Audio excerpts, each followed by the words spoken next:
ready for online class for video class 10 geography chapter 4 की ओर हम discuss करेंगे। Geography chapter 4 economics का chapter complete हो चुका है। सेक्टर्स ऑफ इकोनॉमी आज हमारा चैप्टर 4 है ज्योग्राफी का एग्रीकल्चर के बारे में जानेंगे। इससे पहले वाटर रिसोर्सेस और उसके इंपॉर्टेंस के बारे में हम लोगों ने देखा। अब हम एग्रीकल्चर के बारे में जानेंगे। इस चैप्टर में एग्रीकल्चर का डिफाइन है, जो टॉपिक है सबसे पहले डेफिनेशन होगा, उसके बाद टाइप्स होंगे, उसके बाद crop season,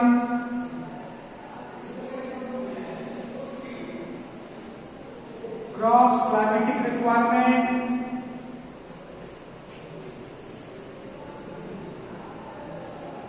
and growing places. जितने भी मोस्ट इंपोर्टेंट क्रॉप्स हैं उसका क्लाइमेटिक रिक्वायरमेंट क्या है और इंडिया के कौन कौन से जगह पर उनकी खेती होती है, क्रॉप्स क्लाइमेटिक रिक्वायरमेंट। और उसके बाद जो है farmers supported by support of government. Farmers को सरकार कैसे सपोर्ट करता है, agriculture improvements,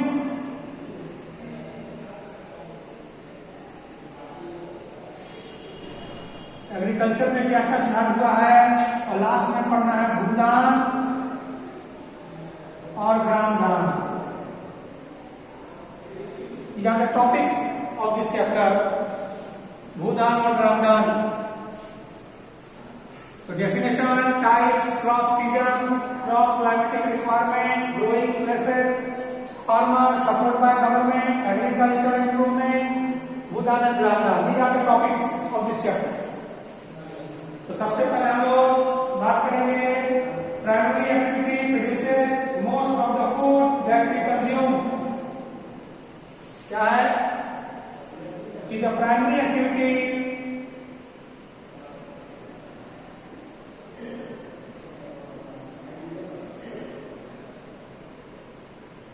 which produces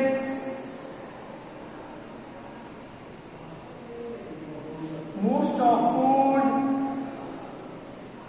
consumed by us।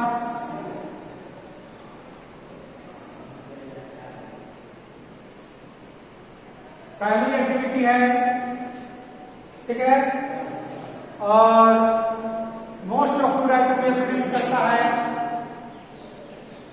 जो हमारे द्वारा कंज्यूम किया गया। अब ये डेफिनेशन तो बुक के अनुसार हो गया।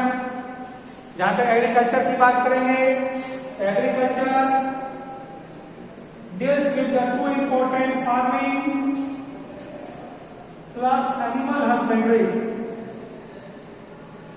फार्मिंग और एनिमल हस्बेंड्री दोनों प्रोसेस को कंबाइन एग्रीकल्चर से ट्रीट किया जाता है। Farming plus animal husbandry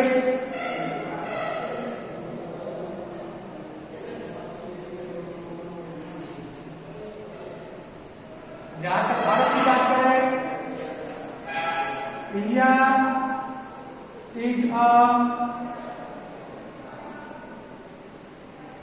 an agriculture country. Bharat एक कृषि प्रधान देश है। India is an agriculture country and 2/3 of population engage in it and 2/3 of population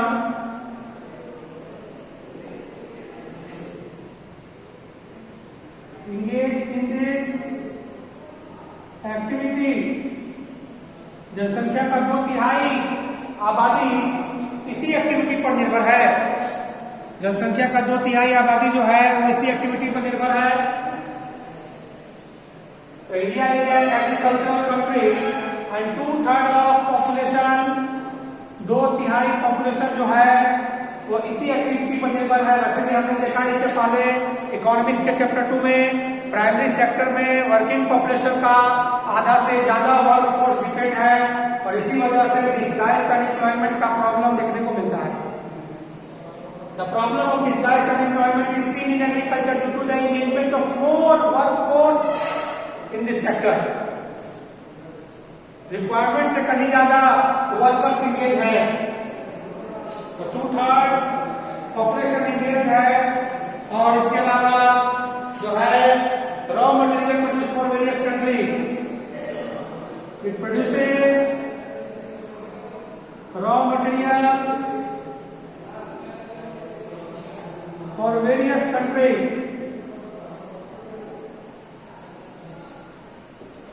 कई देशों के लिए, कई उद्योगों के लिए for industry, north country, various industry, agro based industry है, और उस इंडस्ट्रीज के लिए रॉ मटेरियल प्रोड्यूस करता है, produces raw material for various industries. Agricultural industries के लिए रॉ मटेरियल प्रोड्यूस करता है यह सेक्टर, सपोर्ट करता है एग्रीकल्चर इंडस्ट्री को। This is the importance, it is a primary activity, produces most of food consume by us. Primary activity है, food produce करता है जो हमारे द्वारा कंज्यूम किया जाता है। और एक्टिविटी में फार्मिंग और एनिमल हस्बेंड्री दोनों है। प्रोसेस्ड आइटम्स भी होते हैं।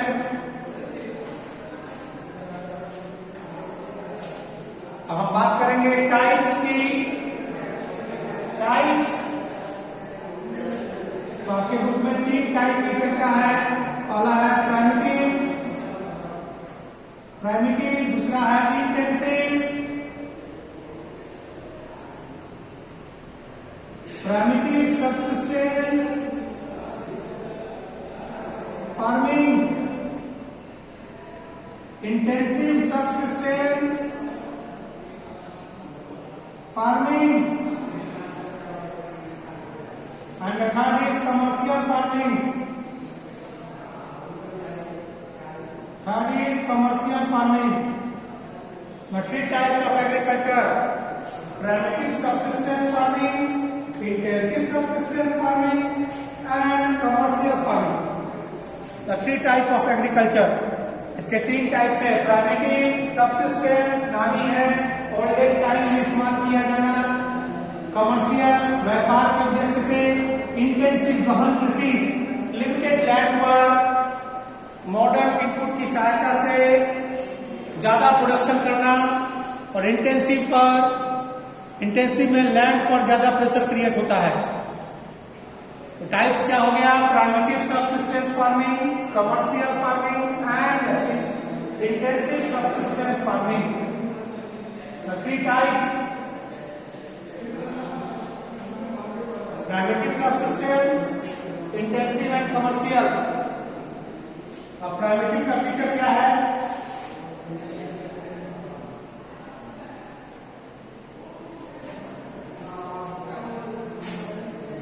अब ये जो क्लासिफिकेशन है वो फिजिकल इन्वायरमेंट, टेक्नोलॉजिकल डेवलपमेंट और socio culture practice. Socio culture practice, environment और टेक्नोलॉजिकल डेवलपमेंट पर यह जो है फार्मिंग का टाइप डिपेंड है। किस तरह से टेक्नोलॉजी डेवलप हुई, इन्वायरमेंट कैसा है, क्या अरेंजमेंट है, क्या सोशल चेंज हुआ, उस बेसिस पर एग्रीकल्चर का ये 3 टाइप्स किया गया है: primitive, intensive and commercial. The 3 types of agriculture: primitive, subsistence and commercial।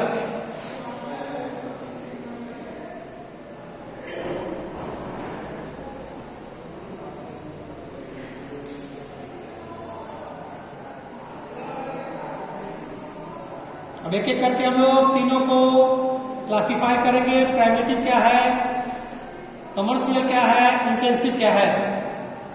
Primitive subsistence farming, commercial farming and intensive subsistence farming.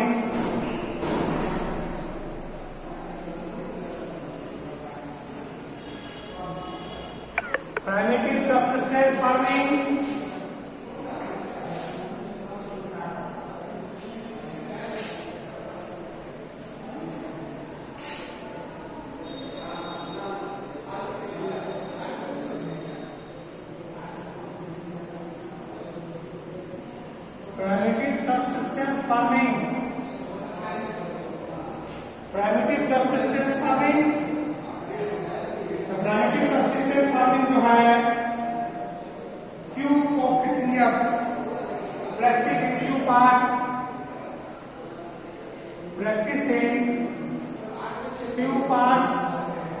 In India,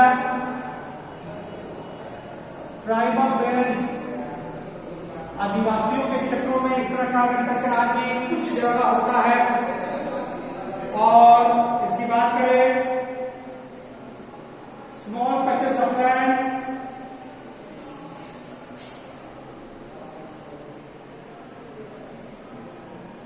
need small patches of land, जमीन के छोटे हिस्से पर इस तरह की खेती होती है with the help of primitive tools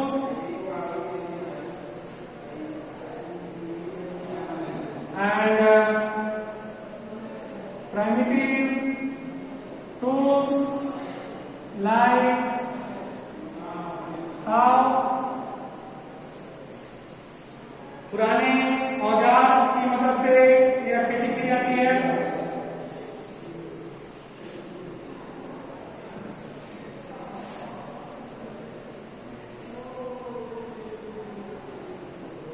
कुदाल लकड़ी की सहायता से यह खेती होती है।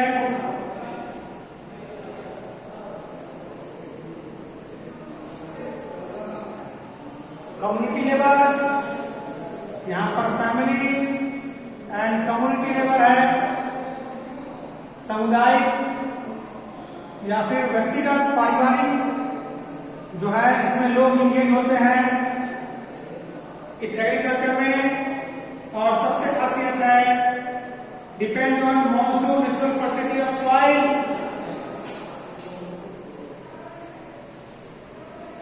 Depends on monsoon and natural fertility of soil. ये आपका features of primitive subsistence farming. Bharat के कुछ भाग में ये एग्रीकल्चर होता है, खास करके ट्राइबल बेल्ट में। ओके, इसके अलावा बात की जाए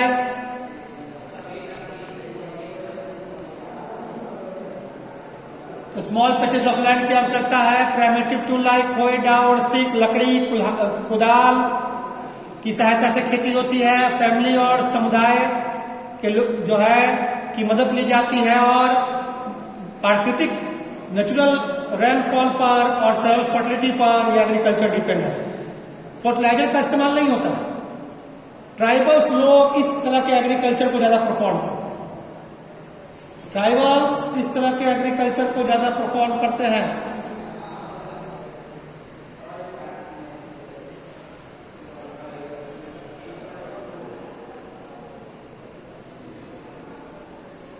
यह आपका प्राइमेटिव सबसिस्टेंस फार्मिंग है।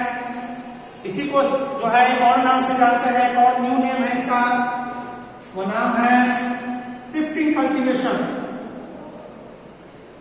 शिफ्टिंग कल्टीवेशन, शिफ्टिंग कल्टीवेशन के नाम से भी इस एग्रीकल्चर को जाना जाता है, क्योंकि इस मेथड में लैंड शिफ्ट भी होता है।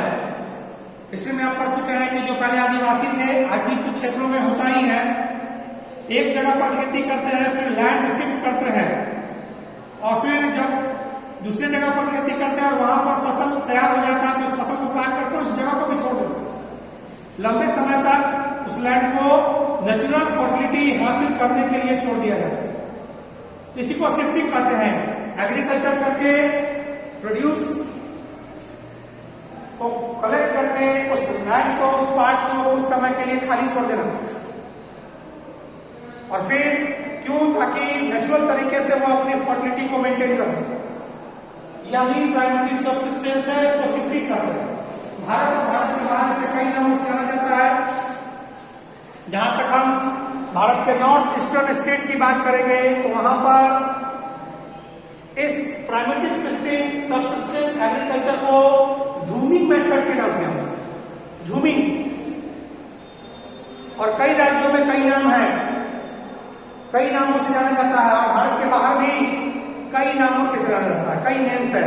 तो ऑब्जेक्टिव क्वेश्चन आपको पूछा जा सकता है भारत के विभिन्न राज्यों में और भारत के बाहर किस किस नाम से इस एग्रीकल्चर को जाना जाता है, तो वो आपको रिवाइज करना है। वो आपको रिवाइज करना है। जैसे झूमिंग मेथड के नाम से जाना जाता है नॉर्थ ईस्टर्न स्टेट्स में, वहीं बक्सर में दीपा और अंडमान निकोबार आइलैंड में, छत्तीसगढ़ के बस्तर और अंडमान निकोबार आइलैंड में दीपा के नाम से इस एग्रीकल्चर को, प्राइमरी सबसिस्टेंस फार्मिंग को जाना जाता है। डिफरेंट नेम से कामलू मणिपुर में है, वही भारत के बाहर मिल्पा मैक्सिको में, कोनोको वेनेजुएला, रोका ब्राजील, मैजोर सेंट्रल अफ्रीका, लद्दाख इंडोनेशिया, राय वियतनाम, कई नामों से इस एग्रीकल्चर को जाना जाता है। तो यह आपका ऑब्जेक्टिव क्वेश्चन होगा, बुक में अंडरलाइन करके उसे आप नोट करेंगे कि क्या क्या नेम है और उन सबको याद करना है। झूमिंग मेथड क्यों कहा जाता है? क्योंकि यहाँ लैंड शिफ्ट होता है। इसे स्लैश एंड बर्न भी कहते हैं, क्योंकि यहाँ पर फार्मर जो है जमीन के एक हिस्से के जंगल को साफ करके उसे जलाकर उसके राख में बीज लगाता है। स्लैश एंड बर्न, स्लैश और बर्न के नाम से यहाँ आता है, क्योंकि जमीन के कुछ टुकड़े को किसान साफ करके उसे जलाकर उसके राख में सीड लगाता है और बारिश के पानी से उसकी सिंचाई होती है और प्रोडक्शन मिलता है। तो स्लैश एंड बर्न मेथड भी होता है। तो यह पहले के समय में ज्यादा होता था जब अंग्रेजों का शासन था, और यही कारण था क्योंकि इसमें जंगलों को जलाया जाता है। तो अंग्रेजों ने फॉरेस्ट एक्ट में इस कल्टीवेशन को बैन भी किया था, शिफ्टिंग कल्टीवेशन पर बैन भी लगाया था, क्योंकि फॉरेस्ट के कुछ हिस्सों को जलाया जाता है, खेती की जाती है और लैंड बदला जाता है, क्योंकि रेवेन्यू जनरेट नहीं होता था अंग्रेजों के लिए और जंगलों में आग का खतरा होता था। यही कारण था जंगलों की सुरक्षा के लिए अंग्रेजों ने फॉरेस्ट एक्ट बनाकर इस तरह के एक्टिविटीज पर रोक लगाई थी। तो आज बहुत ही कम हिस्से में इस तरह की खेती होती है, एग्रीकल्चर होता है। तो इस प्रोसेस में आपने समझ लिया कि नेचुरल प्रोसेस है, लैंड प्रोडक्टिविटी को बढ़ाने के लिए यहाँ पर फर्टिलाइजर का इस्तेमाल नहीं होता है। नेचुरल प्रोडक्टिविटी पर डिपेंड है फार्मर लैंड के, मॉनसून पर डिपेंड है इरिगेशन के, फैमिली मेंबर्स के हेल्प से एग्रीकल्चर होता है और प्राइवेटिव टूल के हेल्प से एग्रीकल्चर होता है। क्योंकि यहाँ पर लैंड बदला भी जाता है, तो इसे शिफ्टिंग कल्टीवेशन भी करते हैं। जंगल के कुछ हिस्से को जलाकर वहां खेती होती है, स्लैश एंड बर्न भी करते हैं। भारत के बाहर और भारत के अंदर कई नामों से इस एग्रीकल्चर को जाना जाता है। Okay, different names in India and outside India. तो ये आपका है प्राइमेटिव सबसिस्टेंस फार्मिंग। अब अगला हम बात करेंगे इंटेंसिव सबसिस्टेंस फार्मिंग। यह प्रैक्टिस ऐसे क्षेत्रों में होता है जहां हाई पॉपुलेशन, प्रेशर का डिमांड है, लेबर इंटेंसिव फार्मिंग है, high doses of biochemical input and irrigation are used. अब हमारा अगला टॉपिक है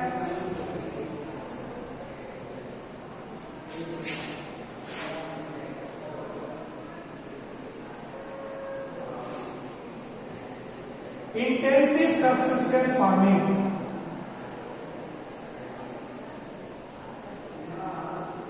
इंटेंसिव सबसिस्टेंस फार्मिंग, पहला पॉइंट है practice on the area which is under pressure due to high population. High population की वजह से प्रेशर है इस एरिया पर, वहां पर यह होता है practice on the area which under pressure due to high population. High population की वजह से जिस एरिया पर प्रेशर है वहां पर इस तरह की खेती होती है। Labour intensive,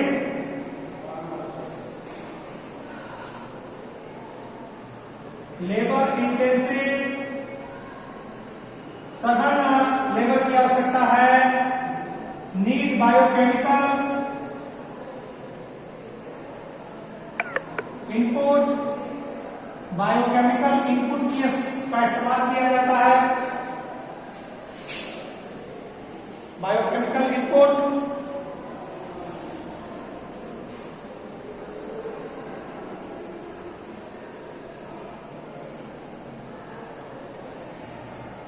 and irrigation for higher production.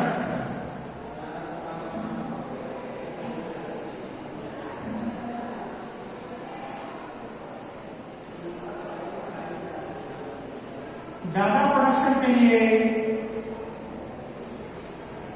Biochemical input का इस्तेमाल किया जाता है। बायोलॉजिकल और केमिकल दोनों सब्सटेंसेस का इस्तेमाल इस एग्रीकल्चर में किया जाता है।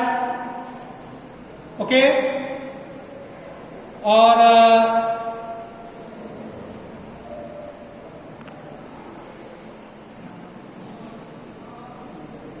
ये खेती की जाती है।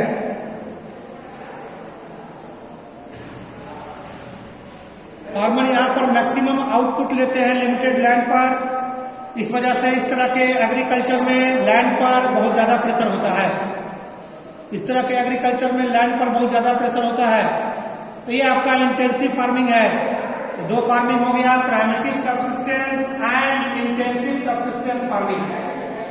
प्राइमेटिव सबसिस्टेंस एंड इंटेंसिव दोनों को आप बढ़िया से नोट करके रिवाइज करेंगे। Okay, have a nice day.